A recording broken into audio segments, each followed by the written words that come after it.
Muy buenos días, amigas y amigos.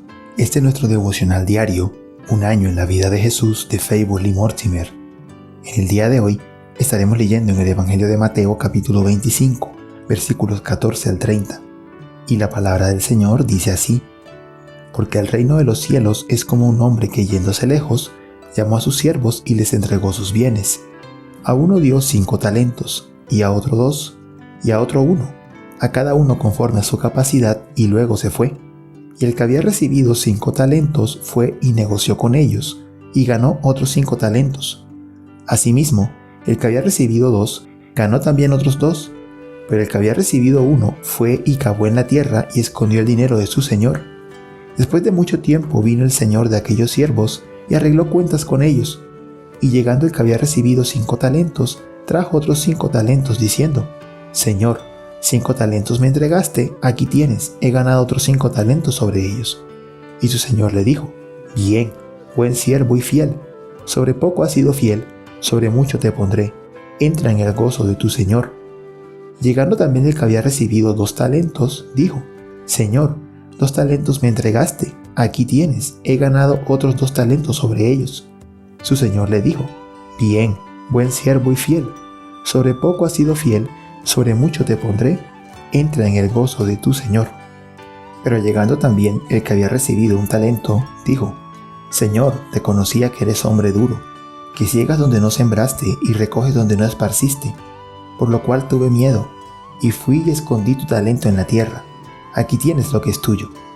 Respondiendo su señor le dijo: Siervo malo y negligente, sabías que ciego donde no sembré y que recojo donde no esparcí, por tanto, debías haber dado mi dinero a los banqueros, y al venir yo, hubiera recibido lo que es mío con los intereses. Quitadle pues el talento y dadlo al que tiene 10 talentos, porque al que tiene le será dado y tendrá más, y al que no tiene, aún lo que tiene le será quitado. Y al siervo inútil echadle en las tinieblas de afuera, allí será el lloro y el crujir de dientes. Nuestro devocional se titula La parábola de los talentos. Hay una circunstancia que hace que esta parábola sea muy notable.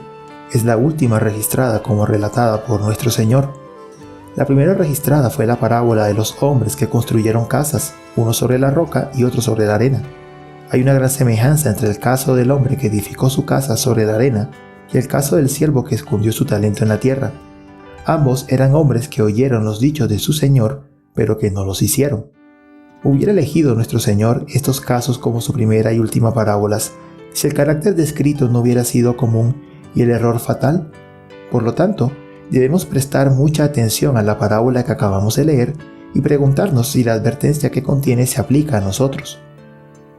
Nuestro Señor había contado una parábola muy parecida unos días antes, cuando se dirigía a Jerusalén, pero en esa ocasión estaba rodeado tanto de fariseos como de sus propios discípulos.